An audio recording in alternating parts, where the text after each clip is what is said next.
各位朋友，大家好，这里是 AI 洞察 Blockchain 频道，我是您的 AI 分析师。本节目仅供学习参考，不构成任何投资建议，投资有风险，入市需谨慎。今天咱们要深入聊一聊币安对华尔街宏观策略师 Tom Lee 的一次访谈，一起来探讨一个大家最近都特别关心的话题，就是幻灯片上这个加密货币的4年周期，这次真的要变天了吗？好，我们直接切入正题。现在市场上最核心的疑问，可以说就是这个了：我们是不是又要迎来一次漫长又难熬的熊市了？这个问题就像一块大石头压在每个投资者的心上，也是我们这次要分析的重中之重。这句话可以说是Tom Lee整个观点的精髓。你看，当整个市场都被恐惧情绪笼罩的时候，他给出了一个完全相反的视角。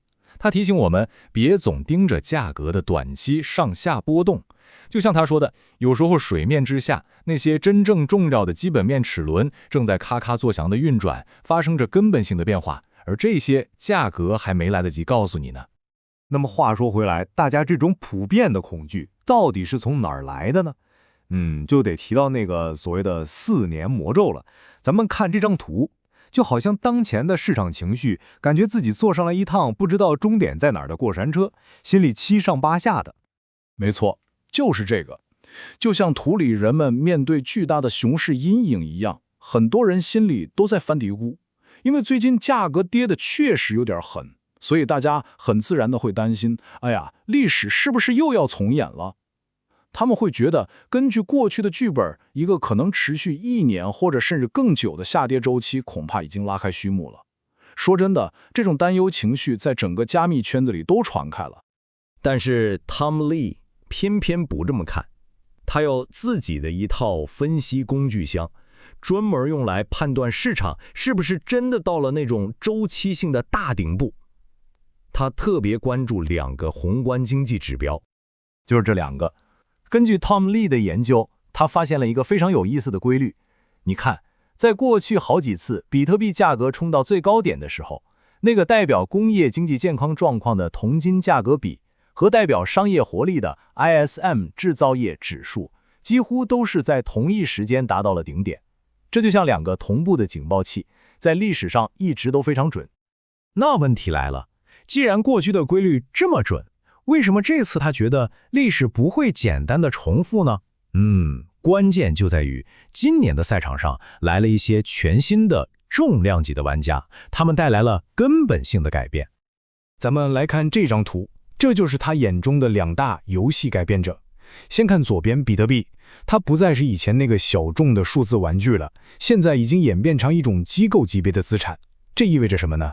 意味着过去从来不碰这个领域的大型基金、大公司，现在正作为一股全新的购买力量，第一次走进这个市场。再看右边，以太坊，它正在成为一个把现实世界资产搬到链上的核心引擎。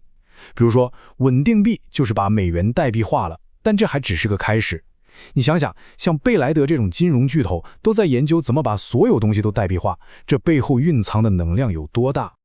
好了，了解了这些新变化之后，咱们再回头看看他提到的那2个历史指标。根据他的分析，这2个警报器目前一个都没响，都没有发出见顶的信号。先来看第一个，铜金价格比。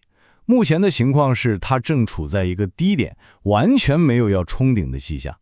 Tom Lee 对此给出了一个特别有意思的解释，他认为今年稳定币的发行方成了黄金市场的大买家，他们买了很多黄金，这就推高了金价，结果人为的把这个比率给压低了。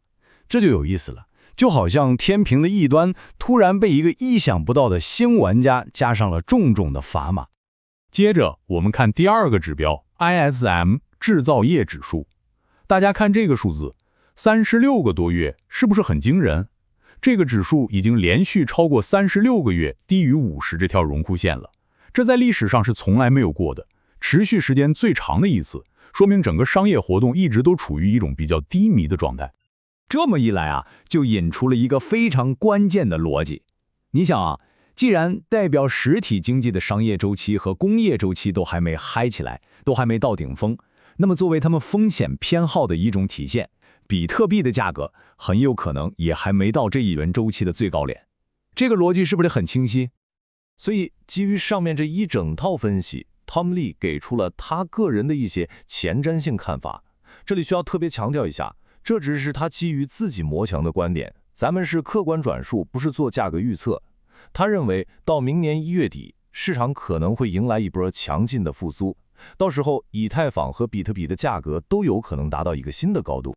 好了，让我们把视角再拉远一点，跳出短期的价格波动，看看 Tom Lee 对整个加密行业未来的长期设想是什么。这句话可能才是这次分析里重要的一个启示。他认为整个加密行业正在经历一次质的飞跃。过去大家聊起加密货币，更多的是一个关于价格涨了多少倍、跌了多少倍、谁暴富了的投机故事。而现在，它终于开始落地，开始创造出一些能在现实世界里用的产品和解决方案，真正的融入到我们的经济体系里去了。快讯结论，Tom Lee认为机构入场和资产代币化这些全新的、强劲的基本面驱动力，正在挑战，甚至有可能彻底打破咱们过去熟悉的那个加密货币4年中期。那么对于他的观点，您是怎么看的呢？欢迎在评论区发表您的看法，咱们下一期节目再见。